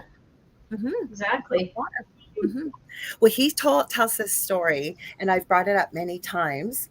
He says that there's a restaurant down there in the French Quarter that has been around for well over 100 years, and it's kind of fine dining. And there's pictures of it. It's supposed to be a family. I hate air quotes, but I'm doing it. Family. It's supposed to have been passed down from generation to generation to generation. So the present owner, so they say, I haven't been down there, that you look at the familial pictures, it's the same person. So the rumor is they believe it's a vampire that runs this restaurant. Wow, that would be cool to go to. Yeah. I know. With a little garlic necklace just in case. Well, my previous co-host, when I was on my other network, and she was here for a while, and there is an interview, unless she's taken it down, when we were on the previous network, the other recording I have calling into Jason's show, again, from unplanned, most active part of the basement, we had 84 hours straight of paranormal radio called the Spookathon. And so we each took 3 hours and recorded, and her guest canceled, and she was telling me, she goes, what am I going to do? I said, hello. So she says, you'll join me? I said, of course I will. And then I said, well, what do you want to talk about before we went live? And she said, nobody's ever interviewed me to ask me what it is to be a vampire, because she identifies as a vampire. It's an interesting interview. So it's still on, I believe, YouTube still. Oh, cool. It wasn't what people think either. And no, she doesn't sparkle in the sunlight if you're Twilight. She had crazy activity. She experienced some of the activity in my home. We did an experiment that we never filmed, because in this field, right, and doing this kind of work, you meet people all the time that do this. So we had one investigator in Colorado. She had two teams. She had one in Colorado and then a second team on the East Coast in Maine. So part of her team was in Maine using a completely different device. I'm in Thunder Bay in the Oct house. And then my previous co-host was living in Florida at the time. And we were all getting together, having a couple drinks, having a party online. We can't get together. I said, you guys have never, ever asked me. You guys do this all the time. Like, why don't we do some ghost boxes and see what happened? I kid you not, and every one of them will tell you. One was using a novelist. I forget what the other two were using. I wasn't using anything. And they all got the same responses at the same time. Wow. That would be a cool experiment. That would be a really cool experiment. I was so excited when Jonathan, because I think it was Julie that mentioned, he's not here tonight, the one that solves the cold cases. I wanted to try the Estes method. But the weird thing was, so he was wearing, for people who don't know that the Estes method is, you've got a ghost box, usually an SB7 or whatever, and somebody's plugged into it wearing headphones, noise canceling, so they can't hear anything, a blindfold, and the other person asks questions, right? So every time I would go to ask a question, even if I waited 20, 30 seconds, that damn box would kick off as soon as I'd start because Jonathan ended up, I follow true crime too. So it was when that Danilo Cavalcante, there was this huge manhunt for him. He had been gone for 11 days, escaping from being in jail, and nobody could find him. And Jonathan never been to Pennsylvania. This happened, or he wasn't in Pennsylvania. The spirits told him where he was holed up in this little shack on one of the rivers. He was able to pinpoint where it was. This guy was on the move. So I said, well, he's moved. And I said, how are you gonna tell authorities, right? They're gonna call in and say, hey, I know where your dude is. And they're gonna say, excuse me? Yeah, ghost told me. To be like, oh, click. So how often do you ladies and your team investigate? We were just investigating last night, actually. We investigate all the time. Yep. Almost every weekend. It slowed down over the winter, but when the summer comes and it's warm out, we're out every weekend at least. We're hoping to get out one or two more times before we go to the UK. Mm-hmm. And then as soon as we come back, we'll be right back at it. So, yep. So interesting. So I have to ask you, and if you don't think it's personal, you don't want to answer, that's fine, but do you have pets at all? Yeah, we have pets. Do your pets ever tell you, like, do you guys ever have anything that follows you home or very sensitive to spirit at all? We have crazy birds. We have birds, yes. So I don't know. I don't know if they've picked up anything, because it's not like a dog or a cat where you're. But we have been told that there's a spirit in our house from time to time, and every once in a while, all of a sudden, the birds are like freaked out, and like all of them are like going crazy. That's true. And we're like, okay, what came in the room? Yeah. So that happens. Yep. So. Well, one of my neighbors is a funeral director, prepares bodies. So she doesn't believe in a lot of stuff, but let me tell you, we have had some crazy conversations about the paranormal, including her son. My youngest, he's 26, but he's very much like, without disrespect, that precocious age of a 5 to 7-year-old. And she does have, I think he's going to be 8, a little boy. He's been diagnosed under the spectrum, but higher functioning. But anyway, she said her son was conversing with what was in, like if she had taken to work every now and then as a little one and picking up on the spirits. But I have found that with children. And I always, like if I'm helping someone, again, I don't do a lot locally here. It's usually just distance wise or what have you, because I can do clearing. I don't have to be in the actual physical space. Obviously with the person I would be over Skype or something. But where's I go? Oh, I always ask them. Sorry, I lost my train of thought there for a sec. I always ask them, do you have small children around or do you have pets? Because they always tell you. Well, I can think of like 2 instances where we've had a spirit follow us. Oh, yeah. So definitely one time we investigated Silver Islet, the old general store. And I've so heard a lot about that. So yeah, I'll tell you a little bit about it, and you might not already know about this. But Sir Conan Arthur Doyle, from the UK, who wrote Sherlock Holmes, would come to Thunder Bay. I did not know that.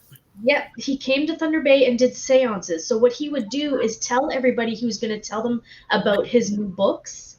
And when they got there, he would do a seance because he was really into paranormal investigating and spirits on the other side. So he actually traveled to Silver Islet, which is a small town, that like a little tiny, what would you call it, like a community, on Lake Superior, just outside of Thunder Bay. And he went there and did seances in some of the cabins there. It's tied to the legend of the sleeping giant, if I'm not mistaken, as well, isn't it, Silver Islet? The Silver Islet, so they used to silver mine there, and they've had a lot of deaths because of the mining, because they were mining under the lake. So they were pumping water out 24/7 to get the silver out of there. So there's that, but they also had these seances. So when we went to go do an investigation, all the community elders came to tell us about their stories and how they've seen a woman in white, and they've seen all the, yes, it's very haunted again there. So we were investigating and got some activity in the old cemetery where the miners were buried. And on the way home, we did an investigation. What happened, we were in the cemetery and we got the spirit box going and we have the REM pod and we're like right into it. And all of a sudden we hear people talking. We're like, where are the people coming from? What's going on? And the cruise ship had pulled in and they were going on an outing to the cemetery. And there was 3 of us in the cemetery and we're like, oh my God, we gotta go. So we grabbed our equipment and we left. Without like kind of ending communication, without okay, I see where this is going. Yeah. So we had an event the following day, I think. Yeah, we were at the Waverly Library giving a talk. We were doing a talk, and one of our friends who's a psychic medium said, you have an attachment to you, and he's not doing anything wrong, but he just kind of likes your energy. He's hanging around. So that's one instance where I had an attachment. And then I had another attachment too that I was going to talk about, and I can't remember. And then I got an attachment, but it was a fresh attachment. We were in Ancaster at the Hermitage, and we were doing an investigation, and we were with a psychic named Kate, and she was talking about how like the negative energy and everything. And so we did a spirit box session, and we listened back, and you can hear guys say, it's like heaven, doom. And as soon as we're listening back to it, the wind just picks up and like blows crazy and everything. And then Kate's like, the energy has turned. We need to go. So we walk up the hill. We get to the top of the hill. She looks at me and she's looking and looking a couple times. She's like, you got a little something on you. You got a smudge. So luckily she was there, or you know. But we have a new person in our group. Her name's Carol. And Carol makes sure that we smudge. Yeah. So is that what you do for protection, or do you do protection? Because I know there are investigators that don't do protection because they want to really not have anything interfering with their experience and their communication and what have you going into a place. So when we first started, we did a lot of protection at the beginning. So we used to do prayer, and we used to really ground down and did a white light type of thing. We sort of got away from that a little bit. We don't really do that in the beginning anymore. We try to get our energy as high as possible. We try to, like, you know, have really good energy and have good spirits when we start. And then when we're done, we kind of do an ending ceremony. Yeah. What about grounding? What about grounding? Do you guys do grounding at all before you go? I think I think so. A little bit, yeah. I just think we do it so often that it just happens, you know? It's intentional. Now, when I teach people, like when, you know, you've been doing it like 1,000 times, I always tell them, pick a really crazy name like Pickle or something and say, okay, Pickle, run. And then you just know the whole thing's going to run. Yeah. Because I don't have a big YouTube channel. I mostly use it for backup of my shows and what have you. But I do have some teaching videos on there. And the two that I share with people the most, I call it How to Create a Love Shield. And the reason why, because you will hear people making it almost sound fearful that, oh my God, don't go into a haunted house without a shield. Oh my God. No, there's nothing to be afraid of. And I always say, you know, just be respectful, and just as you would be to other people that you meet, but not everybody's all love and light. So I come from a place of, I always tell people it takes longer to watch than it actually does to do, but I walk you through all the steps, and I get you in the beginning to focus on something, or better yet, someone that you love, and extending that love all around you. And I've even been able to teach, like I said, my son with autism, and he still remembers. He tells me every night, Mom, putting the bubble up. Mom, putting the bubble up. And my eldest never shared it for years, but he told me a few years ago that he always used angel wings. And then I have another video that I share called Grounding and Gritting. And again, I teach people as I'm teaching them to walk through it, rather than you watch this video and you go, what did she say in step 7 again? So you kind of know when you're done, right?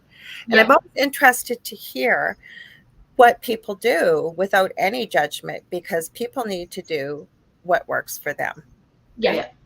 Yeah. I mean, I think that it's just important to be intentional in your own right, I guess, and knowing that you're, like, anytime we're investigating, we're going in there with the good intention of really just asking if spirits are there and seeing if they're interested in communicating.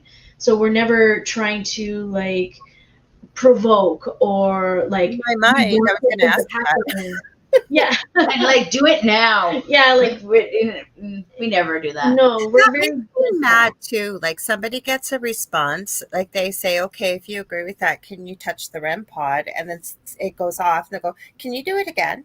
Can you do it again? Like, maybe once is fine, but every single time somebody does something, can you do it again? Okay, can you do it again? It's like, these people aren't trained monkeys. And I always say to people, you know what, like, first of all, like I said, I deal with, do a lot of teaching and dealing with people with really, really difficult spirits. And the first thing I say to them is, you wouldn't tolerate that if that individual is standing in front of you.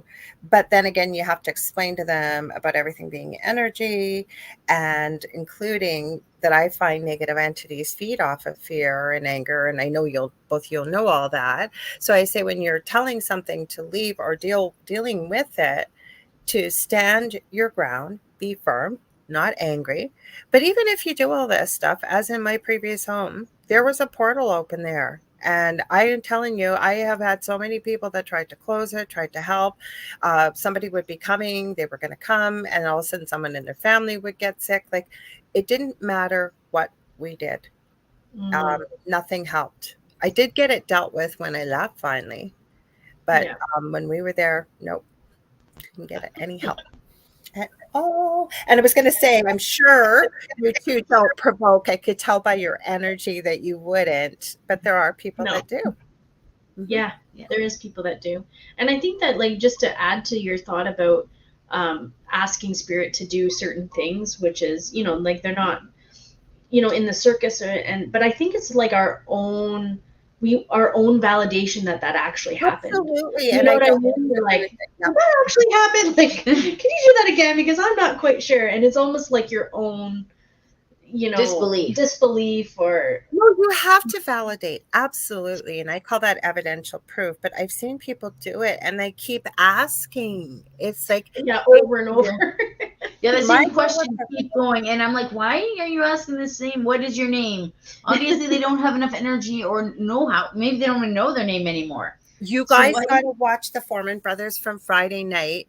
And of course, I know they do a bit of clickbaity titles, but I am telling you, and they were talking about this spirit they were talking to, they said in all the years they've done it, they have never had a communication like this. Like, it was so intelligent and back and forth. And it kept saying, I'm weak. I don't have enough energy. And it wasn't evil. But it was so fascinating to watch. And it was calling Josh by his name, and it called Rocky by I think it called Sean by his name too. And it was, and again, I know that they're not faking it, because like I said, they'll go live on Saturday. They do this every weekend, and they'll go live on a Saturday night and they'll show you what they're filming.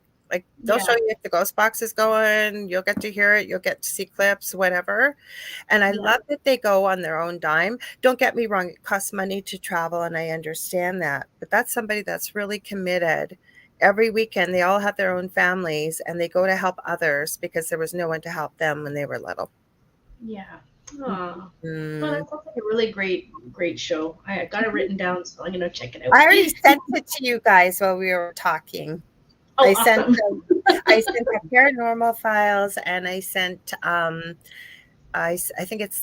wrote the Foreman Brothers Paranormal Nightmare. So Kevin, I don't know what. Okay, tell the story when Dell's seeing the U double on outdoor cam. I don't know what one that is. You're going to have to tell me. I have weird things happen. For example, with animals, I adore animals, and I thought that that's what he was asking when we moved in here. I'm very creative, and it's usually when I connect with what I collectively call spirit guides, angels, you know, higher vibrational beings and what have you. It was about 2:00 in the morning, and I just made this beautiful glass fireplace, and I had it in the backyard on the table, and I was playing on my phone. And my dog's name is Emmy, and she's a German Shepherd. And I wasn't paying attention, and I was sitting there, and I could feel something licking my left baby toe, and I went, "Aw," in my head, right? "Oh, isn't that sweet? Emmy's not outside." And I looked at it was a baby skunk. So I was scared. I thought he was going to spray me. That little monkey showed up again a week later, coming around the corner. Dell had already gone inside. And what does he do? He sees me and runs straight to me. And I'm like, this is adorable. I'm not afraid. I think he's going to spray me. But that's my rule of thumb, too. If something shows up twice in your field really quick, like, you know, with very little time, there's a message. So I looked up, what's a message behind a skunk or whatever, right? Yeah. And it was very relevant. But that's the cool part about Thunder Bay, right? It's so beautiful. We got the paranormal, we got water, the people, hiking, camping. Yep, we got it all. We do. Yes. I'm trying to remember what that's. Hi, Mish. I didn't get a chance to say hi to you. Michelle, it's Tuesday over there in Australia. She's probably at work. I'm trying to remember, Kevin, what story you're talking to me about, because I probably did. I'm trying to think. Double on camera. I can't remember. My mind just went blank here. There's so many. We did have some activity here. We have had a bit, but nothing like that previously. No, God, no. It sounds like you had a lot of activity there. It was insane. We tried to have, like I said, wasn't doing what I'm doing now. I always had the paranormal around me. I had strange things happen being a nurse, really strange, crazy things. And things like that. Like, it's been around me my whole life, but I never planned on doing what I'm doing now. There was a double of me seen on camera. I bet you after we get off the air, I'm going to ask Del about it, and he's going to tell me. He might even have said, I'll have to ask him. He's probably going to remind me. I'll get him to remind me, because I'm trying to think about what one that was, a double of me on camera. There was a double of me in the house. That wasn't the first time. There's been a couple, like this shape-shifting thing, like you said, a mimic, right? And isn't it freaky when you hear your own voice and you know, I'm right here. I didn't say that. We were very confused. Yeah. How about because we all heard it. We all heard it, and I thought it was Mel. And I thought it was a tape recorder, so I was like, where's the tape recorder? Then we had come to realize the tape recorder was upstairs. Yeah. Wow. So it wasn't even on me. And it was like a digital voice. It was like an EVP almost of her voice. It was very interesting. That's what I was going to ask you about EVPs. I just looked at the camera, I am looking at the camera, at the clock. Would you guys believe we have less than 5 minutes left? Holy cow. Wow. That went fast. And very quick. I told you. I'm hoping you ladies are going to come back on again, at least before the conference. So For sure. And when I'm going to ask of you, if you're comfortable, if we can bring some clips or something of the things that you have caught, so people can see that I'm not. I'm not calling you weirdos. I'm calling me a weirdo. That I'm the weirdo at my house. Why people got to come to Thunder Bay? Yeah. Oh, Julie says going to have to go. Hang on. She says it's nearly 1 a.m. I think she said. Hang on. Nearly 1 a.m. Thank you. Very interesting. Julie, thanks for being here. Because I know it was you that said you're over in the UK. These ladies are, where again did you say? Scotland? We're going to Scotland and England. Yep. Ah, so they're heading over there. Well, we're not running just that, but go ahead. Sorry. We're investigating a prison and a castle. Like we're doing one of those guided tour kind of things while we're down there. Yeah, we're actually going to the, I don't know if you ever heard of the poltergeist called Mackenzie Poltergeist. I think I have. Yeah. Edinburgh. It's supposed to be the most haunted place in the world. That's what they claim. So we're going to go visit that. I think I do know who it is, and nobody's been able to live in it. Are people living in it? Is that the one you're talking about? It's an old prison yard, like an old yard they held prisoners. And on the Ghost Walk, there's been well over 200 people that have been physically scratched. So they have all these pictures that go through and they show you.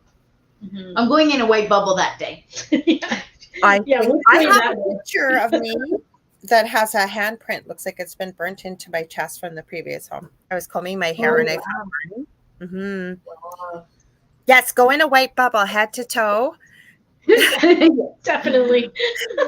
Tell them no, absolutely not. I do not want any souvenirs. Kevin says great show and great guest. Diane says thank you. On the other side, and thank you for the great show. See, so you ladies are going to have to come back, and then so we can. Yeah. Like I said, especially if there's some way, like you're not making any promises, or anybody's not making any promises, but I tell you, there are people from all over the world here that will tune in if there's a chance any way they can see something online. I'm telling you. Oh, awesome. Yeah, so we'll definitely put some clips together. But if they want to go to our YouTube channel, we have all of our videos there. Lucky Paranormal. Well, I meant about the conference either. I know it's a ways away yet, but there will be people. I was out actually, believe it, of all places, at Dollar Tree. And I ran into, I think she's an assistant manager, and she told me she got married on Halloween, because I'm making Halloween stuff already for the conference. Because I do resin, I do T-shirts, I do polymer clay, I do all kinds of stuff like that. Awesome. And she goes, where is it? Where is it? That's my anniversary. She said she already I had to send her your website already and everything. So we do talk about it. I have been telling people I knew about it well before you announced it. I never said a word. Carrie Lynn and I are close. And then the minute it was announced, I have been talking about it because I'm super excited about it because you can see how much work you ladies really have done. Well, and how haunted Thunder Bay is. Yeah. And it's amazing because we have regular jobs, right? We go out, we go to like Safeway, and all of a sudden someone's like, I know you. Like little old ladies, I'm like, how do you know me? You're Lucky Paranormal. I'm like, yeah. And they get You so guys excited. were on the news, CTV News, like not We local. were. Yeah, you were on our big Canadian broadcasting. So people get to know who you are. People are going, yes, please have them back. Kathy's asking, are you going to check out Mount Joy Prison in Ireland? No, we're not going to Ireland this trip. Maybe next time. There will be a next time. There will be a next time. You can ladies, I'm putting you on the spot. You're just going to have to come back on. We will. And we'll get you ladies to bring what you have. I don't usually talk about myself this much. I swear to God, because it's usually about my guests, and it is about you, but we're both in the same place and we're sharing experiences from 3 different people. And people, I'm telling you, you got to come here. So how can they get a hold of you? You got your YouTube channel. They can go check out the videos, but how can they get a hold of you, Mel and Gail? Well, we have a website, www.luckyparanormal.com, lakesuperiorparacon.com, and we also have a Facebook page they can join to contact us. And a Facebook group, but it is private, so just ask to join, and I'll let you in. Yep. Yay! So, there's many ways to get a hold of us. We're on TikTok, and we're on Instagram, so a little bit everywhere. I didn't find you on TikTok. I would have tagged you. I tagged you on everything else because I promote the show everywhere on every social media platform. So I think I do have you too on Lucky Paranormal, though, now that I think of it. I'll have to check again. I want to thank you both for being here. Thank you for having us. Well, we're going to have them back, you guys, I promise. And I want to thank everybody that was here live in the chat. I was so involved, I didn't even check Instagram. I'm so sorry. I wasn't ignoring you, I promise. If you guys ever want to get a hold of me to book a reading, I do teaching and mentoring. I do Akashic Records. I do Crystal Reiki. You can get a hold of me on Facebook.com, or better yet, just reach out on Messenger. It's the easiest, fastest way to get a hold of me. If you're not on Facebook, you can always email me at theangelrock1508@gmail.com. I have 2 groups on Facebook. All Things for the Paranormal is Paranormal University, and All Things Spiritual is Angel Rocker Tribe. Don't forget, David and I, we'll be here on Thursday, as we always are, 7 p.m. Eastern Standard Time, with The Thing at the Foot of the Bed. And also, I forgot to mention at the beginning of the show, don't forget, guys, we're almost at 100 people with the group, The Thing at the Foot of the Bed, with Lorilei Potvin and David Hansel, because when it's 200, we are going live in there quite often to do free 1-question readings. So we want y'all to join that.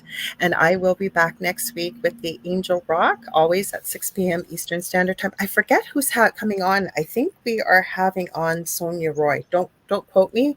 She's been on before, and you guys love her. Used to be an RCMP officer, now does spiritual stuff, and she goes all around the world. She's incredible. So stay tuned. If you guys are enjoying what you're enjoying, you know that Phil and Julia Syracuse are coming up next with the Horsefly Chronicles. Again, thank you, Gail and Mel, and we will have them back. And you guys all have a good morning, afternoon, or evening, wherever you may be. Sending y'all much love and light. We'll see you on Thursday. Take care, everyone. Hang on there for a second, ladies.